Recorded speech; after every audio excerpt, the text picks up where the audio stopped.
उसके बाद ऐसे 260 का छोटा भाई, communicating deficiencies in internal control system to those charged with governance, communicating deficiencies in internal control system to those charged with governance, ऐसे 260 का छोटा भाई। ओके सर, तो अगर अपन बात करें इंटरनल कंट्रोल सिस्टम की, तो सर इंटरनल कंट्रोल सिस्टम के रिगार्डिंग आपको सबसे पहले कुछ इंपॉर्टेंट चीजें ध्यान रखनी है कि ऐसे 315 बोलता है कि auditor should obtain understanding of the internal control system. Okay sir, ऐसे 315 बोलता है कि auditor should obtain understanding of the internal control system. अब इंटरनल कंट्रोल सिस्टम की अंडरस्टैंडिंग लेने के लिए अपने को टेस्ट ऑफ कंट्रोल्स परफॉर्म करने होते हैं, टीओसी परफॉर्म करना होता है। तो ऐसे 330 में लिखा है कि वी हैव टू परफॉर्म टीओसीज और टू ऑब्टेन अंडरस्टैंडिंग। ठीक है जी। अब स्टैंडर्ड क्या बोलता है, ऐसा 265 क्या बोलता है, बोला जब आप टीओसीज परफॉर्म करोगे, जब आप टेस्ट ऑफ कंट्रोल्स वगैरह परफॉर्म करोगे, और टेस्ट ऑफ कंट्रोल्स परफॉर्म करते वक्त अगर आपको कोई कंट्रोल में डेफिशिएंसी नजर आ जाए, कमी नजर आ जाए, तो आप देखना वो सिग्निफिकेंट डेफिशिएंसी है क्या। और अगर वो डेफिशिएंसी एक सिग्निफिकेंट डेफिशिएंसी है तो उसके बारे में दोस्त चार्ज विद गवर्नेंस को कम्युनिकेट कर देना, उसके बारे में दोस्त चार्ज विद गवर्नेंस को कम्युनिकेट कर देना। सिग्निफिकेंट डेफिशिएंसी मतलब कोई मेजर डेफिशिएंसी है यार, कि अगर कंट्रोल में डेफिशिएंसी है तो वो किसी एसेट को अफेक्ट कर रहा है, किसी लायबिलिटी को अफेक्ट कर रहा है, प्रॉफिटेबिलिटी को अफेक्ट कर रहा है, कोई सिग्निफिकेंट डेफिशिएंसी है। तो यहां पे ऐसे का रिक्वायरमेंट क्या है, ऐसे का रिक्वायरमेंट ये है कि ऑडिट प्रोसीजर्स परफॉर्म करते वक्त अगर ऑडिटर को सिग्निफिकेंट डेफिशिएंसी मिला है, एदर वन सिग्निफिकेंट डेफिशिएंसी और मल्टीपल सिग्निफिकेंट डेफिशिएंसीज, तो ऑडिटर कंस्टिट्यूट करेगा सर सबसे पहले ये सिग्निफिकेंट डेफिशिएंसी है क्या। तो ऑडिट करते वक्त अगर आपको इंटरनल कंट्रोल में कमी मिली है तो आप ये देखो ये डेफिशिएंसी सिग्निफिकेंट है क्या। जैसे मिस स्टेटमेंट देखते वक्त आप क्या देखते हो कि अगर आप फाइनेंशियल स्टेटमेंट को ऑडिट कर रहे हो, ऑडिट करते वक्त आपको कुछ मिस स्टेटमेंट मिला तो आप क्या देखते हो, मटेरियल है कि नहीं है। यहां भी ऐसा ही है बिल्कुल कि ऑडिट करते वक्त अगर आपको डेफिशिएंसी इन इंटरनल कंट्रोल मिला तो आप ये देखो सिग्निफिकेंट डेफिशिएंसी है कि नहीं है। अगर सिग्निफिकेंट डेफिशिएंसी है तो राइटिंग में टीसीडब्ल्यूजी को बता देना, और जब राइटिंग में टीसीडब्ल्यूजी को बताओगे तो साथ में डिस्क्राइब कर देना उन डेफिशिएंसीज को, डिस्क्राइब कर देना उन डेफिशिएंसीज को, उनके पोटेंशियल इफेक्ट्स को एक्सप्लेन कर देना और सफिशिएंट इंफॉर्मेशन दे देना ताकि टीसीडब्ल्यूजी को डेफिशिएंसीज समझ में आ जाए। सर डेफिशिएंसीज इन इंटरनल कंट्रोल का मतलब क्या होता है, डेफिशिएंसी इन इंटरनल कंट्रोल का मतलब यह होता है कि जो इंटरनल कंट्रोल सिस्टम ऑर्गेनाइजेशन ने डिजाइन किया है, ना ही वो प्रिवेंट कर पा रहा है, ना ही वो डिटेक्ट कर पा रहा है, या ना ही वो करेक्ट कर पा रहा है material misstatement on timely basis. तो deficiency in internal control system का मतलब यह होता है सर कि जो इंटरनल कंट्रोल सिस्टम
ओके,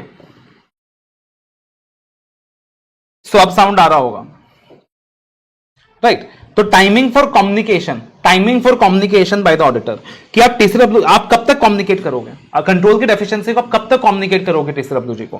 तो अगर लिस्टेड कंपनीज को ऑडिट कर रहे हैं तो कम्युनिकेट करना पड़ेगा ideally before the approval date of financial statements, और अगर अनलिस्टेड एंटिटीज को ऑडिट कर रहे हैं तो कम्युनिकेट करना पड़ेगा with in 60 days from issue of audit report, मतलब जो असेंबली ऑफ ऑडिट फाइल का टाइम लिमिट होता है तब तक एटलीस्ट क्या करना पड़ेगा सर, आपको कम्युनिकेट करके चलना पड़ेगा। ठीक है सर, कोई दिक्कत की बात नहीं है। अब देखना सर यहां पे दो क्वेश्चंस बनते हैं कि अल्टीमेटली अपने को इतना समझ में आया कि अपने को कम्युनिकेट क्या करना है, टीसीडब्ल्यूजी को सिग्निफिकेंट डेफिशिएंसी कम्युनिकेट करना है। ठीक है, लेकिन पता कैसे चले, पता कैसे चले कि कोई डेफिशिएंसी सिग्निफिकेंट डेफिशिएंसी है कि नहीं। देख लेना, अगर कोई भी डेफिशिएंसी फाइनेंशियल स्टेटमेंट को मेजरली अफेक्ट कर रहा है, एसेट को अफेक्ट कर रहा है, लायबिलिटी को अफेक्ट कर रहा है, फ्रॉड होने के चांसेस हैं उसकी वजह से, तो वो सिग्निफिकेंट डेफिशिएंसी है।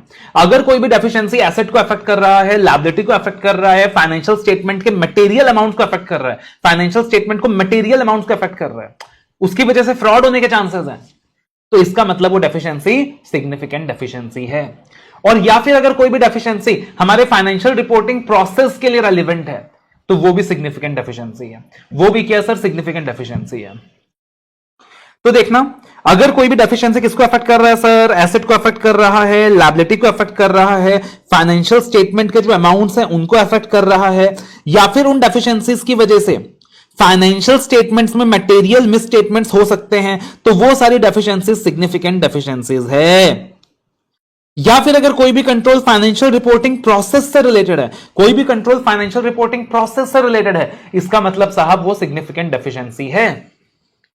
जैसे देखना इसका क्वेश्चन है, जैसे देखना इसका क्वेश्चन है, CAS is the statutory auditor of a listed company.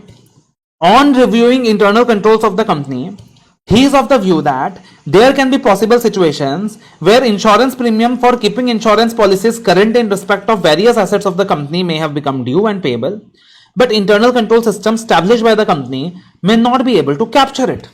Okay, sir.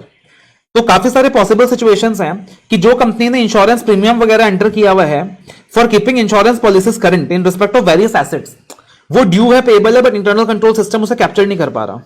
ठीक है, अब सोचो इसका क्या इंपैक्ट आएगा, सोचो इसका क्या इंपैक्ट आएगा। ये डेफिशिएंसी तो है इंटरनल कंट्रोल में। अब सोचो इसका क्या इंपैक्ट आएगा। इसका ये इंपैक्ट आएगा सर कि हो सकता है कंपनी का इंश्योरेंस ड्यू हो, कंपनी इंश्योरेंस ना कराए, कंपनी इंश्योरेंस का पेमेंट ना करे। इसका मतलब बकायदा वो जो एसेट है कंपनी का वो अनइंश्योर्ड हो जाएगा। यानी इसका ये इंपैक्ट है कि वो जो कंपनी का मेजर एसेट है उस एसेट का लॉस हो सकता है। तो यानी ये डेफिशिएंसी क्या है? सिग्निफिकेंट डेफिशिएंसी है। ये डेफिशिएंसी क्या है? सिग्निफिकेंट डेफिशिएंसी है। और इसके बारे में अपने को क्या करना है? TCWG को कम्युनिकेट करना है along with the details, along with the description of the deficiencies, along with the description of the deficiencies। तो इस प्रकार से क्वेश्चन पूछा जाएगा। एक क्वेश्चन और है यहां पे आपको सारा पॉइंट्स याद करने का जरूरत नहीं है बेटा। ये 4 से 5 पॉइंट जो मैंने आपको बताया ना, ये याद रख के चल लेना, आपका काम हो जाएगा। इंडिकेटर्स ऑफ सिग्निफिकेंट डेफिशिएंसीज, क्या क्या इंडिकेटर्स हैं सिग्निफिकेंट डेफिशिएंसीज के? क्या क्या इंडिकेटर्स हैं सिग्निफिकेंट डेफिशिएंसीज के? क्या इंडिकेटर है? बोला देखो देखो देखो, सोचो सोचो सोचो।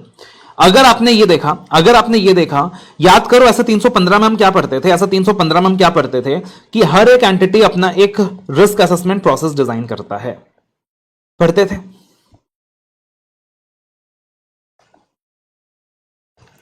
और क्या पढ़ते थे कि कंट्रोल इन्वायरमेंट अच्छा होना चाहिए। क्या पढ़ते थे अपन? कंट्रोल इन्वायरमेंट अच्छा होना चाहिए। अब अगर आप ये सोचो एंटिटी ने कोई भी appropriate risk management process design ही नहीं किया है, इसका मतलब वो एक इंडिकेटर है कि बहुत सारे सिग्निफिकेंट डेफिशिएंसीज होंगे। अगर आप ये सोचो कि कंट्रोल इन्वायरमेंट अच्छा नहीं है, कंट्रोल इन्वायरमेंट बुरा है ऑर्गेनाइजेशन का, इसका मतलब वो भी एक इंडिकेटर है कि सिग्निफिकेंट डेफिशिएंसीज होंगे। अगर ऐसा है कि रिस्क मैनेजमेंट जो प्रोसेस है एंटिटी ने डिजाइन तो किया है बट इफेक्टिव नहीं है, तो वो भी क्या है सर? एक इंडिकेशन है। वो भी क्या सर? एक इंडिकेशन है। तो रिस्क असेसमेंट प्रोसेस डिजाइन ही नहीं किया मैनेजमेंट ने, एक इंडिकेशन है कि शायद बहुत सारा सिग्निफिकेंट डेफिशिएंसीज रहेगा। डिजाइन किया है मगर इफेक्टिव नहीं है, इंडिकेशन है कि शायद बहुत सारा सिग्निफिकेंट डेफिशिएंसीज होगा। कंट्रोल इन्वायरमेंट सैटिस्फैक्टरी नहीं है, एक इंडिकेशन है कि शायद बहुत सारा सिग्निफिकेंट डेफिशिएंसीज होगा। इतना पढ़ के चल लेना, ये 3 से 4 पॉइंट याद कर लेना, जरूरत पड़े तो खाली 3 पॉइंट याद कर लेना, काम चल जाएगा। ठीक है ना, काम चल जाएगा। तो मेनली